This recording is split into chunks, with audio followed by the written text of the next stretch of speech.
Ready? Welcome, everyone. My name is Sharonda Everett. I'm Senior Program Manager with American Pacific Islander Health Forum. And I am joined today by this esteemed panel of guests. We are excited to talk about crucial topics affecting the AA and NHPI communities. We'll be discussing effective ways to help increase AA and NHPI health equity through language access, health education, and community-based interventions. And I look forward to hearing from our esteemed panelists who will share their insights and experience on these critical issues. According to the U.S. Department of Health and Human Services, data shows that health outcomes for AA and NHPI communities are impacted by a range of both shared and unique social determinants of health factors, including access to quality health care, social and cultural barriers, environmental and financial resources. For example, social determinants of health data collected by Healthy People 2030 show that AA and HPI Islander youth were less likely to receive preventive health care and dental services than other youth in racial and ethnic groups. NHPI households experience higher rates of food insecurity than some other racial and ethnic groups, including Asian Americans. Asian American adults are least likely among all racial and ethnic groups to report that their healthcare provider always involves them in healthcare decisions. So before we dive in further, I want to give our panelists an opportunity to introduce themselves, and we can start from the left and we'll come to the far right. You can just tell us a little bit about you, your organization, and anything you'd like us to know. Thank you. My name is Vida Lin. I'm the president and founder of the Asian Community Development Council, ACDC for short. I know we sound like a rock band, but we kind of do rock in Nevada. So, in Nevada, Las Vegas, I've been there for 30 years. And I can tell you the Asian populations have grown. The last census showed that we're over 13%. And the national average of AA and HPI community is about 6 or 7%. So you can see that the last 10 years, our community has grown. And one of the issues that we talk about is healthcare. 82% of our community are either uninsured or underinsured. And I tell people 82%, and many of them ask me, are they undocumented? I said, no, they're permanent resident, they're citizen, but they work part-time or they work full-time for small businesses or whatever, and they don't provide health insurance. The only one that does get health insurance is the casinos workers, and they have great benefit there. But 82% of our community do not have insurance because of language, funding, and so forth. Thank you. Thank you. Good morning, everyone. My name is Tuyet Tran. I'm the Executive Director of the Southeast Asian Coalition of Central Massachusetts. And I'm going to spend a little bit of time talking about Central Massachusetts, specifically the city Worcester. How many people are from Massachusetts? And so I'm sorry, I'm not going to talk about Boston today. Worcester is the second largest town in Massachusetts, but it feels like a small town. The city itself has about a little bit over 200,000 residents, with a little bit over 20% of individuals and families who are considered foreign-born. We've had a recent influx of immigrants and refugees from Haiti and South America. So we're located right in downtown Worcester. The organization was founded in, around 1999 and incorporated in 2001. I know because I was there. I was one of the co-founders and I was much younger then. By trade, I'm a social worker and very proud of being a social worker. At the time when I had first moved to Worcester, one of the things that I noticed was that our community, Southeast Asians, who are some of the largest immigrant community in the city, were very quiet. It was very hard to go and find out how many families existed in the area. And there was no services for Southeast Asians. I was working at community mental health organization, and across the street was a health center, community health center. I would see people come in and try to seek services, and people thought that if they could talk louder, that these individuals would understand. So they would come in talking Vietnamese, in Khmer, other languages, and suddenly the staff would just start talking louder. So I thought to myself, what is wrong with this picture? Of course, you all know what is wrong with the picture. So part of really coming together with some community members to form the Southeast Asian Coalition at the time was really about how do we help our community access services at the time.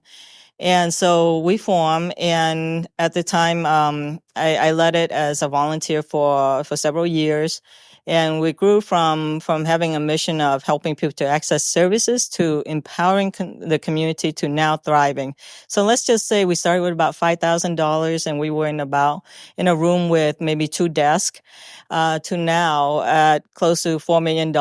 And so our biggest focus at this time is really to help our community thrive and participate in the community, and our voices is heard throughout the community. Thank you. Oh, sorry.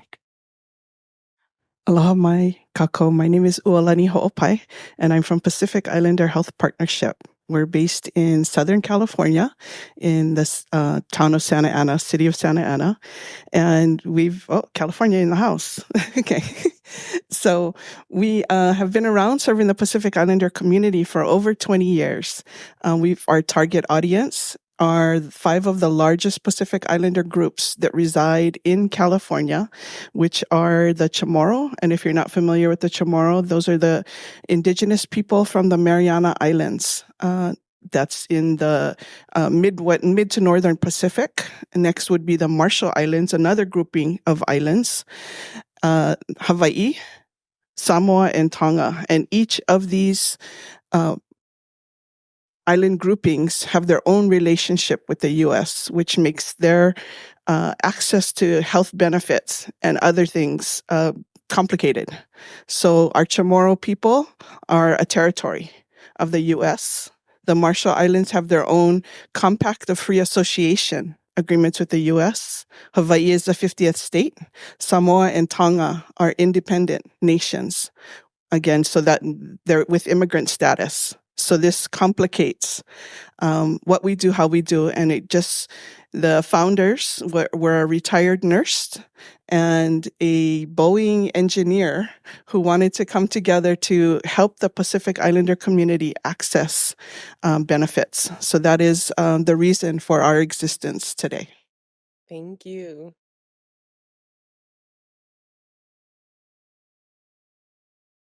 Thank you so much for that. In 2021, the Health Forum launched the National AA and NHPI Health Response Partnership. As part of this partnership, the Health Forum, ACDC, PIP, and SIGMA, and other community partners have been working to increase acceptance of both COVID-19 and flu vaccines, while aiming to increase access to immunization services among AA and NHPI communities, in partnership with the CDC's National Center for Immunization and Respiratory Disease. Through engaging AA and NHPI communities in adult vaccination program, which we refer to as EVAC, the work accomplished over the past 4 years since the start of COVID-19 pandemic through the Health Forum-led National AA and NHPI Health Response Partnership could not have been possible without the funding and support from the CDC. The Health Forum has renewed our commitment to redistributing resources to local CBOs, subawarding 30 to 60% of CDC awards to CBOs. EVAC has made a profound impact. Year 3 metrics, just January through December 2023, show that over 6,000 people have received either a COVID-19 or a flu vaccine from EVAC partners. Over 94,000 people have attended events held by EVAC partners. And just this year, there were 31 Asian and NHPI languages translated or subtitled by EVAC partners. Lastly, over 800,000 people were reached through social media-based campaigns created by EVAC partners. As I've highlighted some of the Health Forum's collaborative efforts with the three of your organizations, let's begin with the first priority area, language access. Asian American, Native Hawaiians, and Pacific Islanders face cultural and language barriers when accessing healthcare. Every third member of an AA and NHPI community has limited English language proficiency. Despite having higher rates of certain health conditions, many Asian Americans, Native Hawaiians, and Pacific Islanders don't receive the recommended levels of prevention, counseling, or care they need in large part due to language access.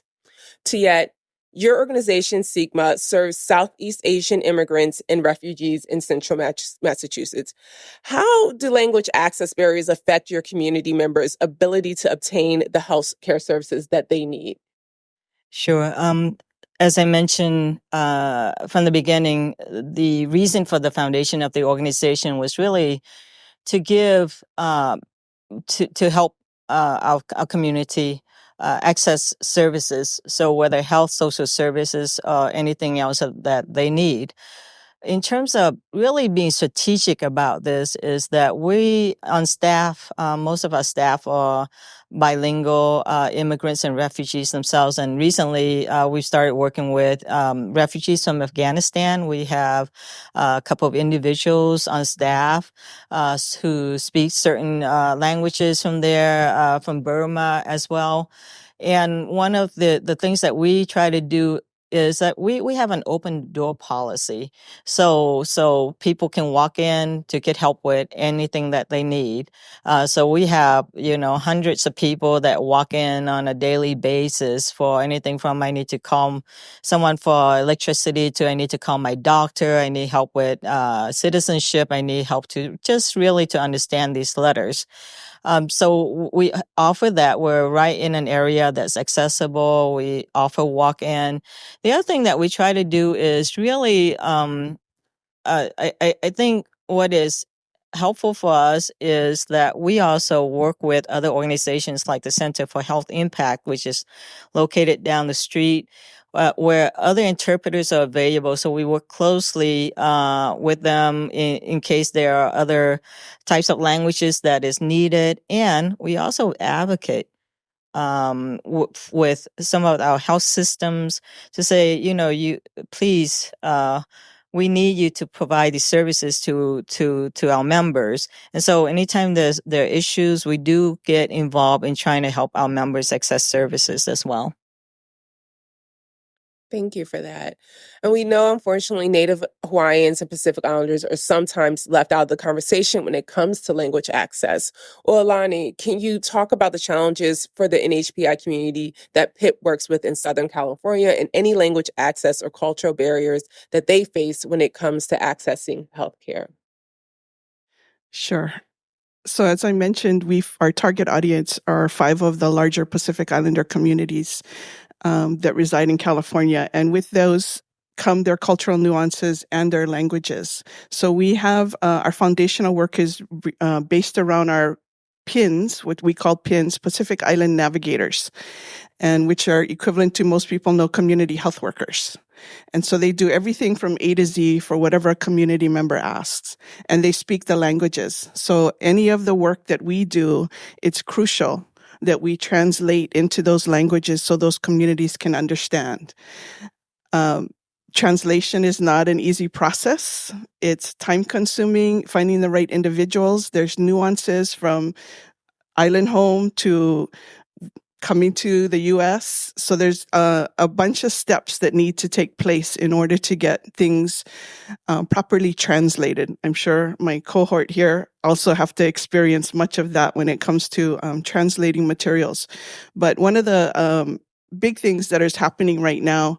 There is a coalition within the state of California that's nearly 70 organizations strong that are coming together. They're Asian American, Native Hawaiian, Pacific Islander community organizations, FQHCs, and other businesses that have come together to actually put policy in. There's a SB 1078 bill right now that has just been is going through the process, but it's just got onto the Senate floor now to actually have an office of language access put together that will unite and have a liaison that goes across the California Health and Human Services Agency, so that there is communication amongst all of these offices. Right now, there isn't. There are many laws that have been passed, but monitoring and implementation have not been followed through on.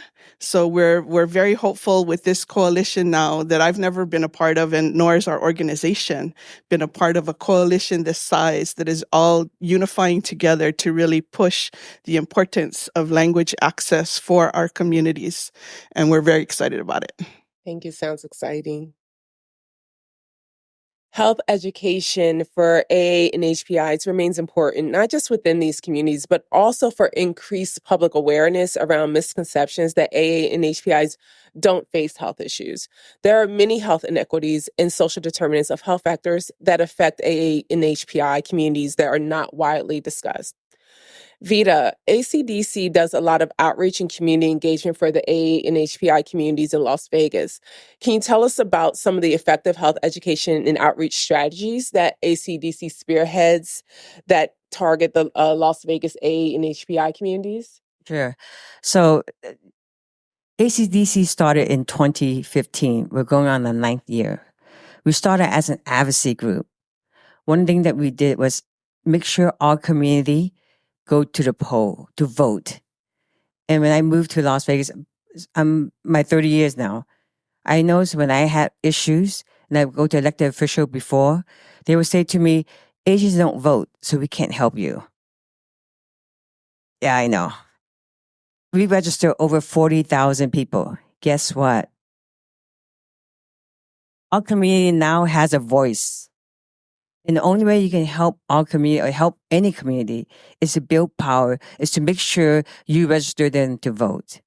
I will go in the back of the house of the casinos and work with the back of the house employees to make sure that we can register them to vote. Many of them were permanent resident. Many of, especially the AANHPI community, they were permanent resident. Never thought about becoming citizen. And what we did was help them do the pathway to citizenship. We had helped over 1,080 people with application to become citizens so far. But this is how we can build power. During 2020, during the whole pandemic, our community did not know how to go to register online and go across town to get the vaccine. We were working with the health district for such a long time doing flu shots in the past that we asked, can we have these pop-up vaccines in the heart of Asia Town to make sure our community get the service they need? People that can speak, that look like them and can speak their language to make sure, because at that time we were a target. You know, the Asians were a target, the business were, it was just horrible during that time. And it still is something we have to recover, right? But in August of 2022, we opened the Healthy Asian and Pacific Islander, which we call HAPPI. You know, I love this whole ACDC and happy thing, right? So we say ACD, we keep, we rock, and then happy makes you healthy and happy, right? So anyway, we want to make sure we had doctors and nurses and nurse practitioners that can speak, that looks like them, that can speak that language, because our community don't know how to get help. And it's such a funny thing that Nevada has been around for a long time, and our population is at 400,000, according to the census. And we still don't have a place where we can get services, health cares, other services that we have. So I know you asked me a question, I probably went all the way out in left field, but Thank you. But I kind of had to paint the picture how Nevada is so different from any other city or state. and having even a community center where we can come to get the service for free for our community that speaks the language that can help them. And out of that whole pandemic, we also found out we were asked to give out food to our community. And to this day, we're the only state that gives culturally sensitive food to our community.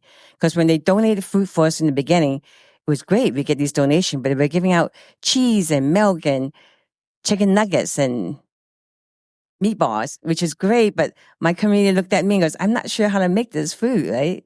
So we have brought in rice for them, fish, vegetable, things that our community are used to.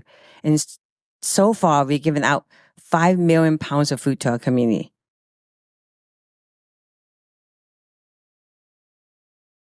Helping over 57,000 individuals in getting food to make sure that they have, help them with the food insecurity they have, and healthcare. So that's where we are now. And thanks to the partnership, we have given out over 4,000 shots, flu shots and vaccines to our community. Thank you for that. Heart disease, cancer, and diabetes are among the leading cause of death among Native Hawaiians and Pacific Islanders.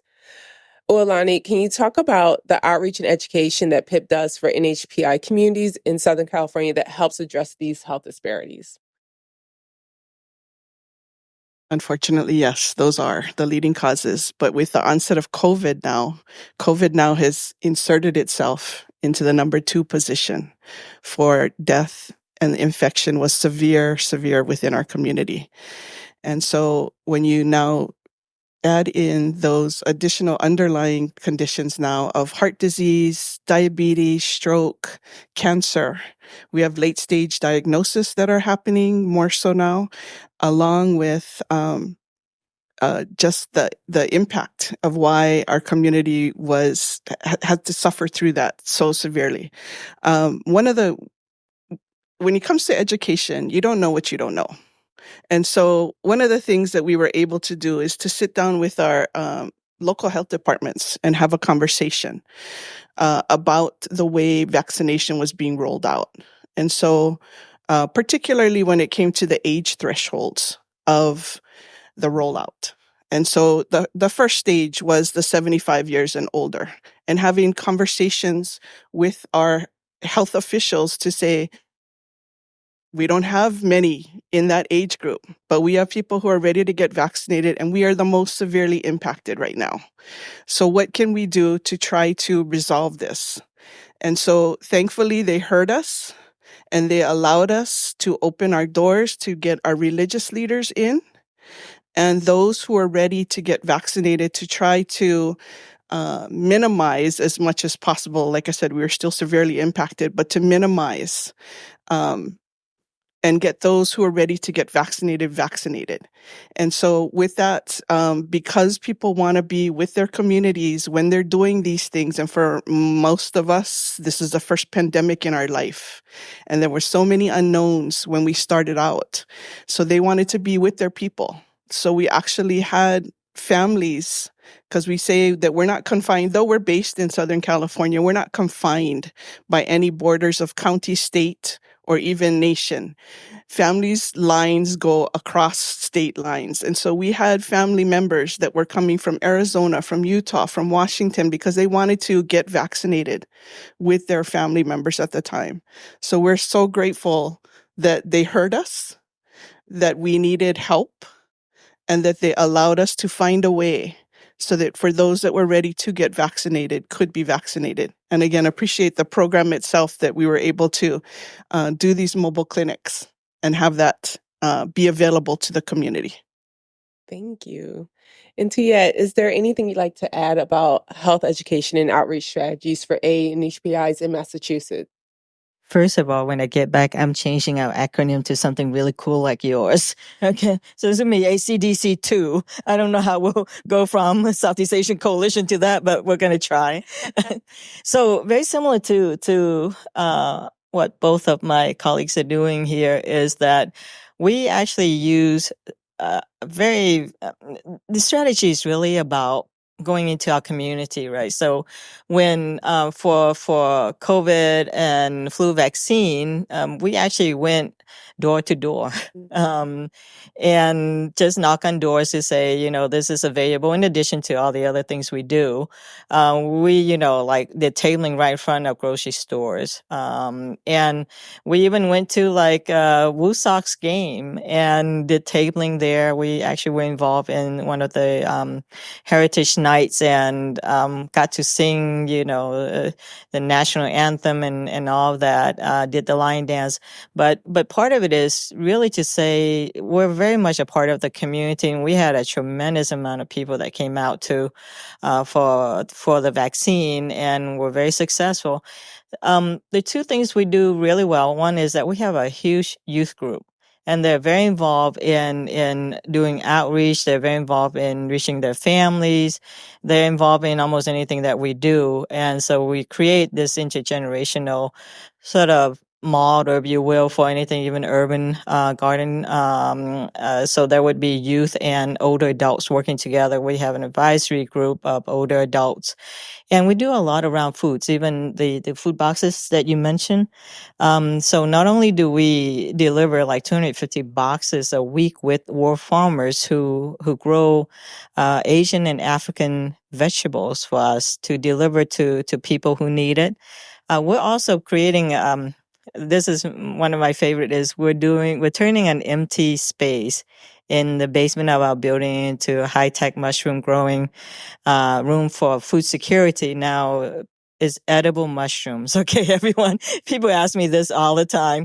So that's the first question people ask. So I'm going to assure you that it's edible mushrooms.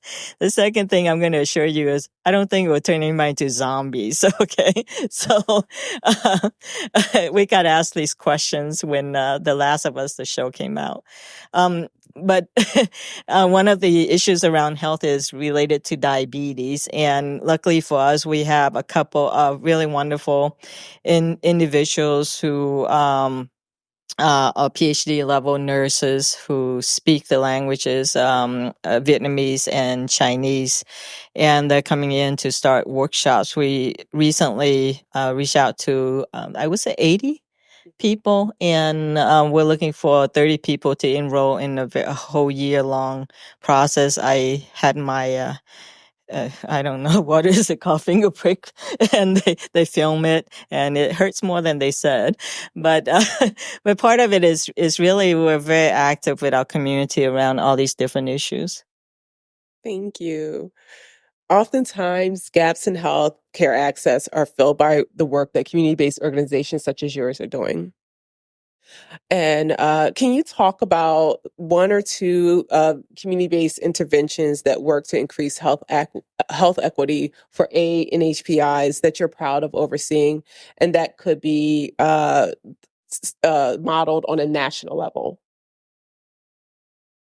This is for all of you. So yeah, we can start. So go ahead with the question again. Can you talk about one or two community-based interventions that have worked to increase health equity for AANHPI communities?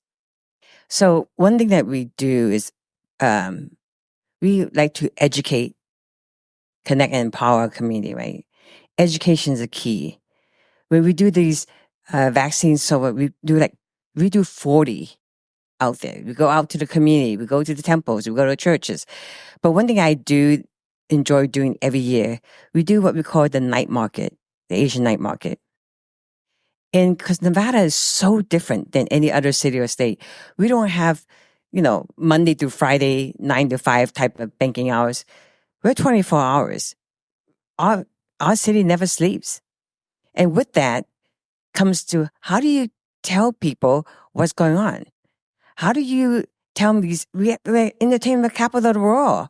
I can bring you the president of the United States, but if you go to California, you get the place filled. But if you come to Vegas, do we go to see the show? Or do we do this or do that? It's just, it's so hard to get to our community. And one of the biggest challenges I noticed in 2020, how did I get to our community to talk about, we need to fill out the census. We need to vote. We need to educate them. So we found that the best way for us was either going through social media, going through WeChat, Linked, and all the other Facebook social media to reach out to our community. But every year what we do is we do an Asian night market, because the only way we get people to come out is food. And at the Asian night market, our booth is there. We're doing vaccines. We're doing flu shots. We're doing and educating them how important. And that stage, when I have over 13,000 people that attend that night market, my vendor's always running out of food. I can't understand why. We have 13,000 people that attend. You can't run out of food in 2 hours, right? Because people get upset. But anyway, we got it down packed better now. So that's when we tell them about, make sure to vote. Make sure to come out. We have young people, older people, all come out because food brings people together. And this is how we get the message out to them. So that's one of the things that I think we did as very successful. Just to let you know, our night market is doing so well. This year, the Super Bowl is in Las Vegas. Who would thought we have a sport thing, but Super Bowl? They asked us to do a night market, be part of the Super Bowl for the media. So 6,000 media came out, and we had night market to show them how Vegas is so diverse. So that's one thing I'm very proud of that we did.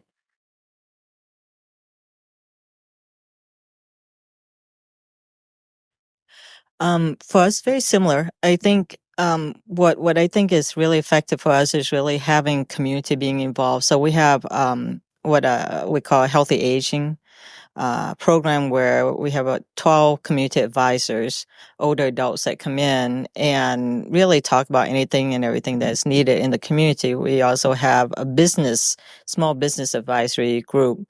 And then, of course, we have a youth group that, about 30 to 40 youth that come in on a daily basis for all different things. So I think we're very involved in that way, and similar to you, but on a smaller scale. We started the first as Southeast Asian Festival in 2004 with a few hundred people.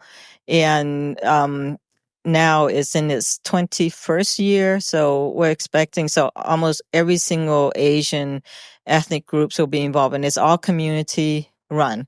So currently we have an older adult women group that is practicing. And let me just tell you, if you want some entertainment, come and watch. There are about 12 of them. And they argue through the whole thing. But last week when I saw them, while they were arguing, they looked really good. All the formation is there.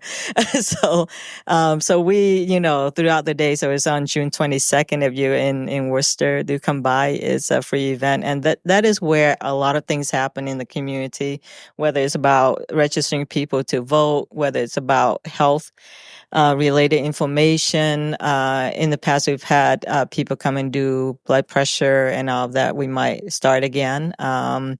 So that for us is really about celebrating who we are and displaying that in the community. And we do get thousands of people that come in to participate and to watch and to be part of it. So we're very proud of that.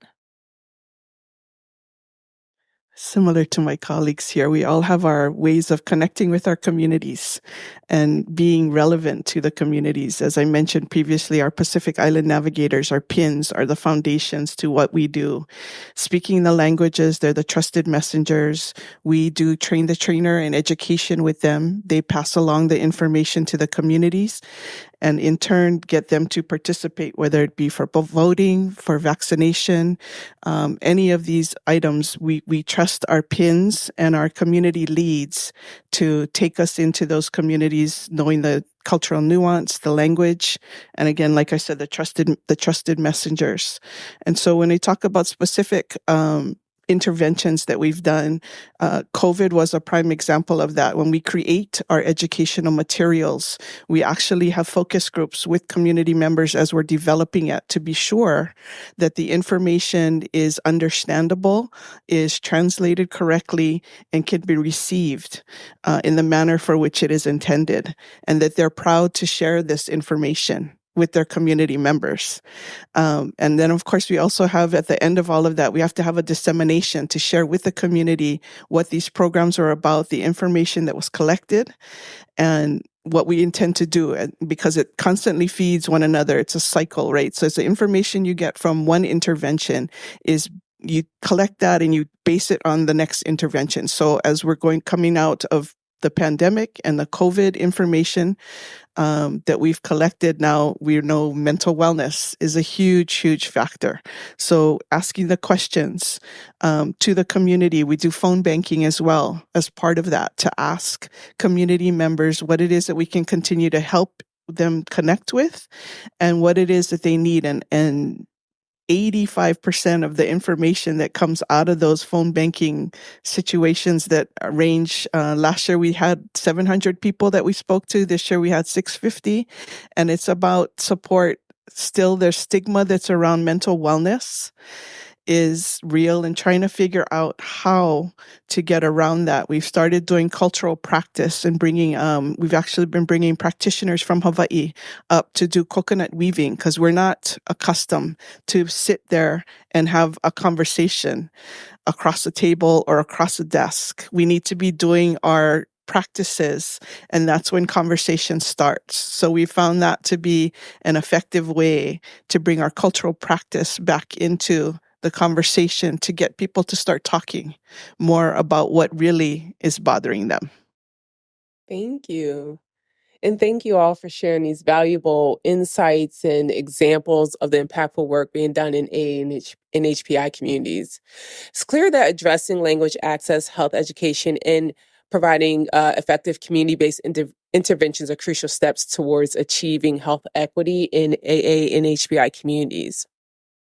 I would like you all to just take a couple of minutes and share your final thoughts on this idea of health equity and what that looks like in AA and HPI communities. We can start. Yes. I always go first. We go start all the way to the left. So I think what we do or how we get our community involved. First of all, I have amazing staff. They're so good. They get things done, right? But they come out with ideas, because I reach out to them and say, what can we get our community? How can we reach out to our community? How can we talk about healthcare for them, right? Because our community, we don't go see, first of all, we're too busy. They have 2 jobs or 3 jobs. So the last thing they're going to do is go to see a doctor, right? And when they do see us, it's really too late. So what we try to do is a lot of these health fair that we have to bring together, right? And every time we have any health fair or any kind of events, we have to have food. So we always have food, helping the local businesses make sure that they get the service, right? But then to educate them, we have these health fair that tell them like early testing for diabetes, early testing, and make it fun for them, right? But also kind of like educate them at the same time. So my team will come out, like when we're doing the flu shots for the vaccine for the young kids, they were dressed up like Pikachu, and they had a Pikachu shot. They got vaccinated, so kids can get vaccinated. We partner with one of the person that, for all the kids that got vaccinated, they will get these little Pokemon card, right? Pokemon. I keep saying it wrong. Pokemon card. See? So we have to think of ways to make it fun for our community and educate at the same time. Thank you. I think very similar to us. Our community is really made up of a lot of refugees. So trauma is a huge part of what people go through. And with that, I think it takes a lot longer to connect with individuals and families. But I think what is important in any community work for communities that have gone through severe trauma, and I myself came here as a refugee, so is a lot easier to connect. But the thing that we always focus on is trust and giving people information, and also supporting community members to realize that they have rights. They have rights to anything that anyone else has.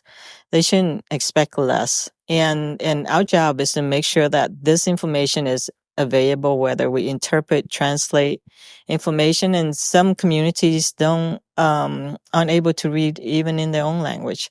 So it takes a little bit more time, but I have amazing staff too. They'll do whatever it takes to make sure that the community gets what they need and get involved. So very proud of that. And to echo what Dave said, for Pacific Islander Health Partnership, prior to the pandemic, there was contemplation to close our doors because we were a fully volunteer organization.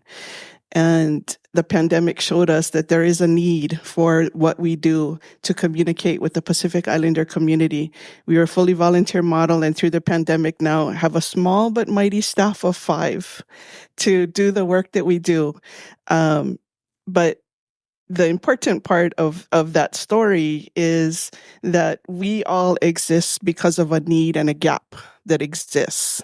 And so what I would ask everyone is to think about and invest in your community-based organizations, because they are the ones that will help you connect with the different communities that do need access and need help. And diversity is key in so much of what we do. And so think about that. Invest in your community-based organizations. Thank you. Thank you. And thank you all once again for your contributions and for the important work that you do. And the insights you shared today, highlighting the urgency in addressing language access, health education, and adopting culturally relevant community-based interventions and improving health equity for Asian Americans, Native Hawaiians, and Pacific Islanders. We do have some time for questions. And so I will... if anyone in the audience has questions, there will be somebody coming around with a mic. You could just raise your hand right there. Hi, Ray Manahan from Seattle, Washington. First of all, thank you for being here and sharing your stories with us. As an Asian American myself, I think one of the things that stands out when I think of care for Asian Americans is pride. Oftentimes, Asians first look within their families to offer assistance, right? But as the population ages, sometimes that's not feasible. They're left to themselves. So can you just share just specifically on how you target the Asian population, some of the strategies you called out? I think you touched on some of them, but I'd be curious to learn more just from one or two of you. Well, we're fortunate, ACD was fortunate that we got a grant that helps us help other community build and give them funding. So we help build capacity. We work with like the Chinese Association. We'll give them fundings to help them to make sure that they educate their community. We go to the temples and churches. But I think when we talk about, bringing other communities together, other Asian groups together, it's really difficult because of the different history they might have or language they might have or whatever the issue might be, right? Funding really helps them. So when we get funding, we spread that funding to the different community too. We help them with educating. Like just recently, this month, May, Asian Heritage Month, we brought 50 leaders from our community to Washington, D.C. to go to the Hill, to go to the White House and so forth, to understand how government works and how things work and how they can build power for the community. By educating them, they would then bring it back to the Vietnamese Association, the Chinese Association, all the other groups that we have, teach them how they can get access to capital, get money to help them. So not only do we get funding, we also teach them how to get funding too, because educating them, helping their community, they are the one that can reach their community as much as possible, right? So we have to bring them to DC to get them educated to know how they can get funding, how they can help the community and build that power. I just wanted to say, as a mental health practitioner, that is something that we take, I think, very seriously. And so one of the things that I always train staff to do is make sure you practice respect and confidentiality to the highest level possible and ensure that anyone that comes to our door don't have their stories told everywhere in the community. It's a small community. People do talk. So if I hear any of that, that is a problem. If people share stories with you, take it to heart, help them, but don't go and share it with your neighbors, because the moment you break that, it is going to end trust for us. So we do the same thing, whether with healthcare, with any other form of care, but even with businesses. Recently, we had worked with a lot of small businesses in the community, and different organizations asked us for the list of these businesses and who's involved, etc. Even from city, state level. I said, I cannot share that with you unless I have their permission. And the reason is because it is really important for us to be able to hold true to what we say we would do, especially, as I mentioned, with a community that has been highly traumatized, that have been violated in so many different ways. And so trust is so essential, and we have to practice that ability to be able to hold things confidential to the utmost degree. Otherwise, we can't work with our community.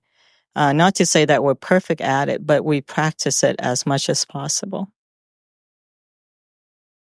A question. Michael Mann, Oak Hill Regional CDC in Hernando, Mississippi. We do a lot of work with the Vietnamese fishing community along the Gulf Coast. And one issue we have is that the older community is the religion, because younger are more Christian oriented. And how do we kind of balance that? Or have you seen that in working with it as we're doing the outreach and trying to get those things done? Sure. I'm reminded, I'm Vietnamese, if you don't mind if I answer this. Someone taught me that every interaction is a cross-cultural interaction. So I always look at it, even among Vietnamese. I came here when I was younger, and even interacting with the older adults, I have to constantly remind myself that this is not about me. And so in our community, there are many individuals who are Christians, some who are Buddhists, and others who practice different forms of spirituality and religion. And the piece that I would say is, don't let that be the barrier. You have to walk into people's space and have a neutral stance around a lot of things. So with that said, I also think that you have to be really strategic about who you hire. Many of my folks, staff, are from different religious communities. So they would be the ones that outreach to their own particular churches and temples. So, and we talk about it all the time. I just want to ensure that no one thinks that anyone is less than. Everyone is the same and is equal, and no one is there to preach any particular religion, but we talk about being good human beings and what are the common things that make us wonderful human beings, right? So and it's a constant talk, because everyone wants to talk about their own values and beliefs as being the it thing. I'm like, no. How do you know that yours is the it thing, right? So that's the perspective. So if you reach out to the communities in California, my older sisters are Catholics, and to many different degrees, and one of them I think is really like over here. And so whenever we have conversations, I have to go, okay, keep quiet.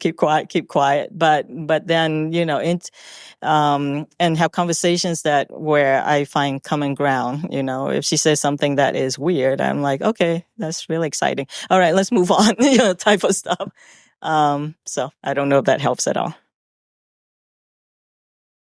Hello, my name is Dr. Christina Madison. I have a consulting business called The Public Health Pharmacist. And I just wanted to, hi, Vida, just wanted to emphasize and kind of get your guys' thoughts around involving non-AAPI folks.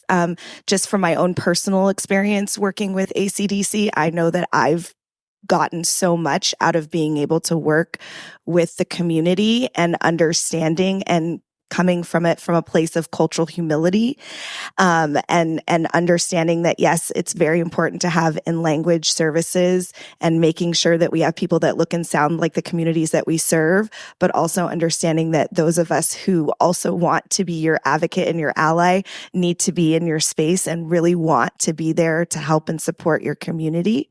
And just wanting to make sure that involving other healthcare professional, allied health trainees and students is another way to get more bang for your buck when it comes to stretching your dollar when you may not have a lot of funding, knowing that some of those allied health professional schools may have volunteers and interns that can help you with some of those in-language services. So those are my comments. And thank you so much. I'm so happy to see Vida up here.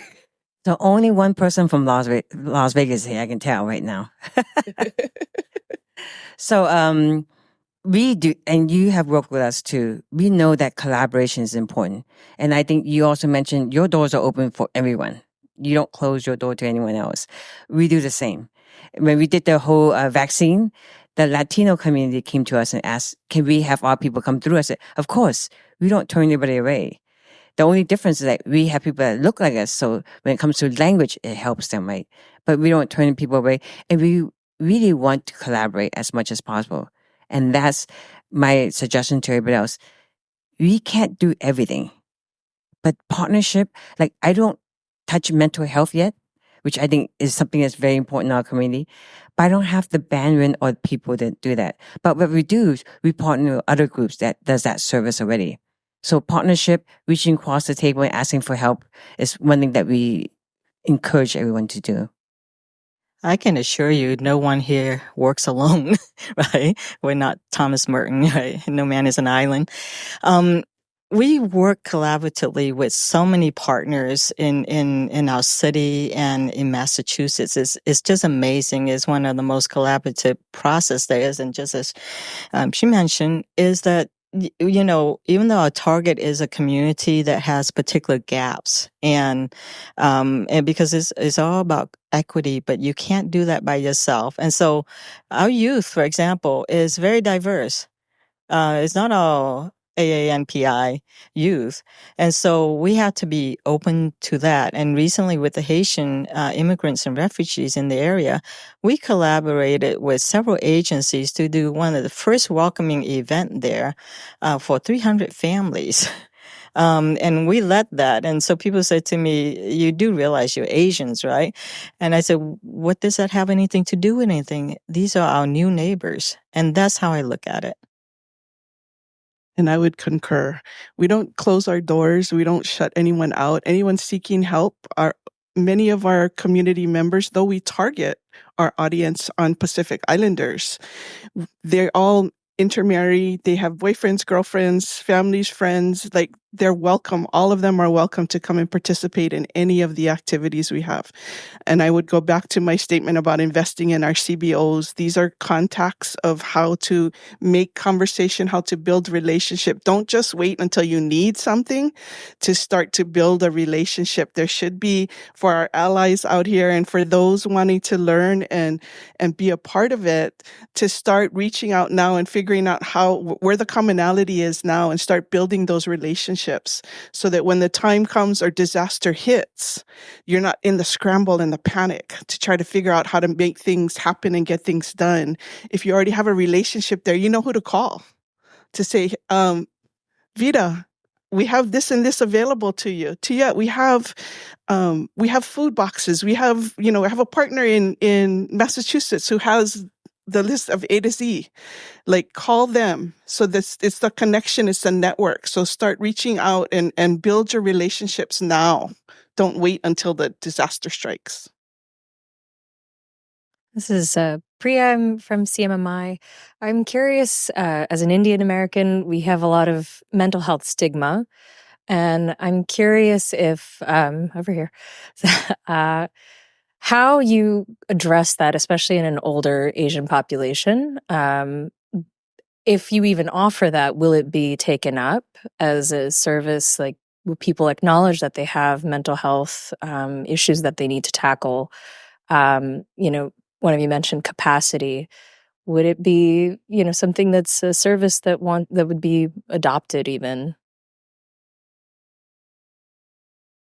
So, I think in terms of cultural responsiveness in mental health, uh, there's always a gap in general, and such a need for individuals who go in the field into being in the clinical field. I mean, there's already a shortage, but I think in terms of for a specific to be able to respond to some of the needs of different communities, especially as it relates to culture and to beliefs and to values, I think all of us need to continue to learn, and my stance on anything that I do is to be open to not being an expert and to walk in there learning. And so what I mean by that is, when people come to me, I always say, tell me about, yourself, your beliefs, your family. And some people say, well, you're the expert, you should know. No, I don't know. you know um so the other thing is really to learn together, and what you share, right? I know that when I first did this work with Vietnamese individuals and families, one of the things people talk about is really what is the perspective on mental health, and it's very different. Talking to a professional is not even the right approach. So you have to be open, as people mentioned. You have sewing classes, you have groups where people weave things. I can't weave, I can't sew, so I just sit there and eat food with people. So from that perspective, you get to understand folks. And then what is it that is going on with people? Is it that do they need medication? Is it seen as that? Is it seen as a spiritual deficit? Whatever it is something that you need to spend time with people and develop that type of trust and understand, and know that the Western approach is not the it approach. We have to continuously learn and to adapt some of that to different groups. And so I don't know where you're from. I mean, the area in DC. So I don't know if there are different groups here that could meet together and teach each other and learn. Before we go back to the audience, do we have any questions from the chat?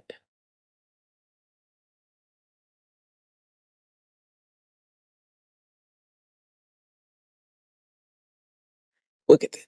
Yeah, so I'm getting more questions.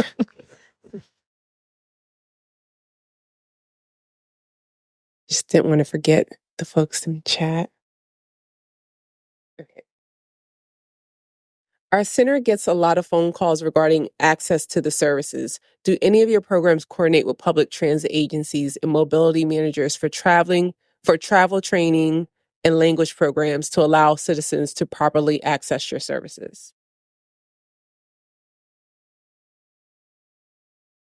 Our center gets a lot of phone calls regarding access to services. Do any of your programs coordinate with public transit agencies and mobility managers for travel training and language programs? I assume, do you coordinate with any mobile or transit programs? I'm sorry.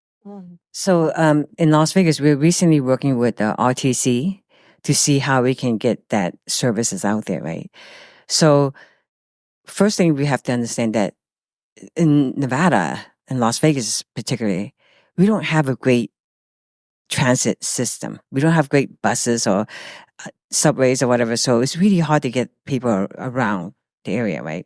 So we've been talking to them about, let's work on a smaller area where most of the Asian live that's low income, to see if we can do some kind of bus service or mini bus service to them.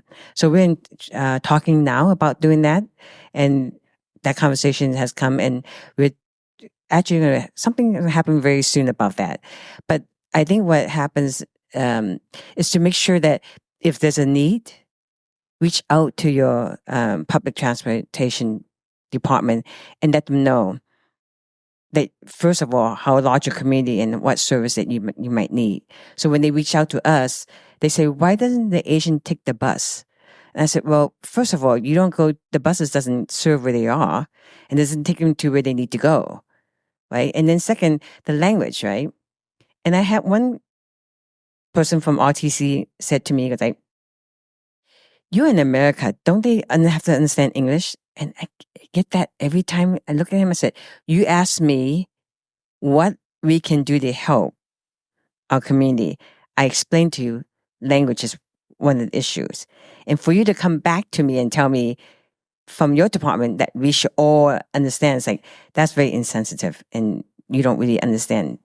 So there's much more training and education need to be done. So that was 2 years ago. So now we're in this discussion, how are we going to put that bus service out there? So I say next time people say to you, you know, you all should understand, you start talking in Chinese. I think luckily for us in Worcester, we have free public transportation right now. I think it's supposed to last for another year or so. So we're grateful for that. And we do work with, you know, city officers and our public transportation services to ensure that, you know, folks understand where they can take the bus. And sometimes the staff do go with them. So we will go that far to help our community. And we do have an O van. So we do help pick people up if they need it. So I'm working on a new van. So if anyone wants to, you know, donate something, let me know. And I would just add for us in Southern California, sometimes the bus route is not always convenient for where people are living, but we do offer bus passes if that applies. We do have a partnership with a local van service for the area, and the community members are the first and foremost, the first place of the ask comes. If another community member cannot help them, then we look at these other public opportunities. And then we also, if they need to get to a doctor and a community member is not available, they'll let us know, and we will often help with Lyft or Uber or whatever other to help with those expenses to be sure that they can get to where they need to get. Thank you. And we are at time. So I want to thank you, our panelists, for sharing all of this insightful information. I want to thank you for being here. And the panel discussion stops here, but we will continue the work. The work must be continued, and we'll keep this conversation going and working together to drive meaningful change in advancing health equity in AA and HPI communities. Thank you.